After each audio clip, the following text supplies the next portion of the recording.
Saang port dumaan ito? Itong karamihan sa mga smuggled na mga mamahaling kotse ito. Saang port? Davao po, ports po ng Davao, Cebu. Meron din po rito sa Maynila, sa MICPIT, POM at Batangas. Ngayon po kasi ang unang ulat po sa amin, yung may mga certificate of payment na yun nga po, kumbaga fabricated.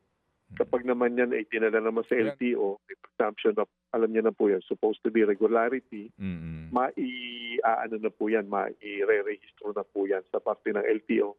At tinitingnan natin, of course, yung tinatawag na collusion, hindi naman po mangyayari po yan kung hindi papayagan. Kaya po nilalaliman po natin. At malayo-layo na rin po yung aming mga nalaman po.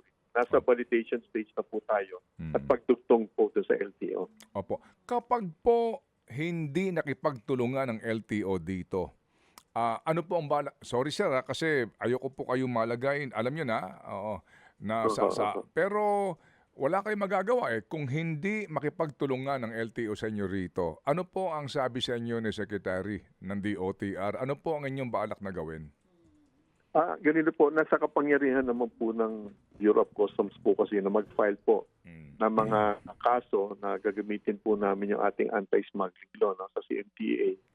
Yan po ang hahabulin po natin. Of course, hindi lang naman po yung mga nagkamaling tauhan po namin mismo. Yung mismong importers at of course kung meron pong dapat managot sa LTO side, pasensya na po sa mga kasamahan sa LTO. Kahit hindi ko po sila tauhan, kapag nakita po natin na may dugtong po sa kanila at matutukoy natin kung sino po yun, nasa kapangyarihan naman po ng BOC na isama po sila sa kaso.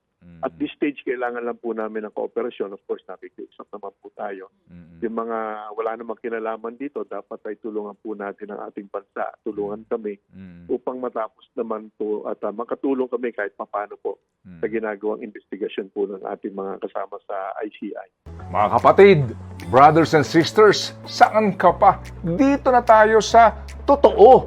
Dito na tayo sa True FM. Mga kapatid, mag-subscribe and follow po kayo sa social media accounts ng True Network PH. Yan po kami. Hanapin nyo lang True Network PH, Facebook, Instagram, YouTube, TikTok, and podcast.